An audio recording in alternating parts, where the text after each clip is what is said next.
చూడండి మా పాలమూరు బిడ్డలు అగ్ని కణికలై మానవ బాంబులై నా కొడకల్లారా ఎవడన్నా మిగులుతే నేను చూస్తా అనుకుంటూరేమో, తమాషా చేస్తూరేమో.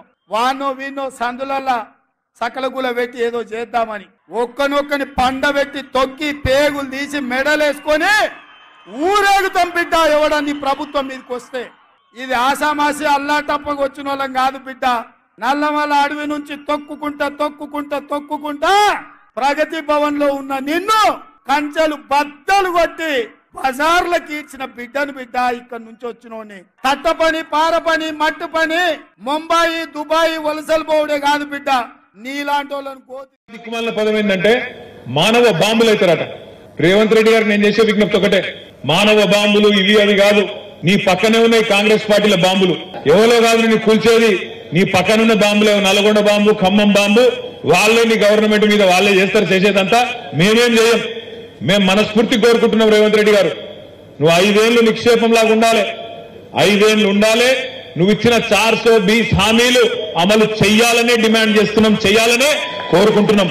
ఎందుకంటే ప్రజలకు తెలిసి రావాలి, ప్రజలకు కూడా తెలిసి రావాలి. ఖచ్చితంగా ఎవరు గుర్రమో ఎవరు గాడిదో ప్రజలకు కూడా తెలిసి రావాలి.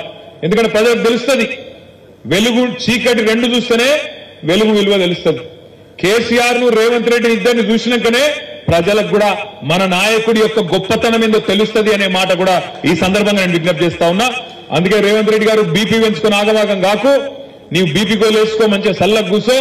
నీకు మా వైపు నుంచి ఏం ప్రమాదం లేదు. నీకు ప్రమాదం అంటూ ఉన్నదంటే నీ పక్కన కూర్చొని నీ కాంగ్రెస్లతో ఉన్నది తప్ప మా నుంచి నీకేం బాధ లేదు. నువ్వు 5 ఏళ్లు కొనసాగు, నువ్వు అట్లే ఉండు. 420 హామీలు ఇచ్చినావు, 1 కాదు 2 కాదు, 420 హామీలు ఇచ్చినావు. ఆ 420 హామీలు నిలబెట్టుకోకపోతే ఎంబడబడతాం, ఎంటాడతాం, ఇడిచిపెట్టమనే మాట కూడా నేను విజ్ఞప్తి చేస్తా ఉన్నా. మిత్రులారా, మీ అందరికీ నేను ఒకటే కోరేది, ఈరోజు మార్చి 7వ తారీఖు సరిగ్గా రేవంత్ రెడ్డి ప్రభుత్వం వచ్చి 90 రోజులు నిండిన రోజు ఈరోజు. మార్చి 17 నాడు 100 రోజులు నిండుతుంది. 100 రోజుల్లో చాలా చేస్తా అని చెప్పిండు రేవంత్ రెడ్డి గారు.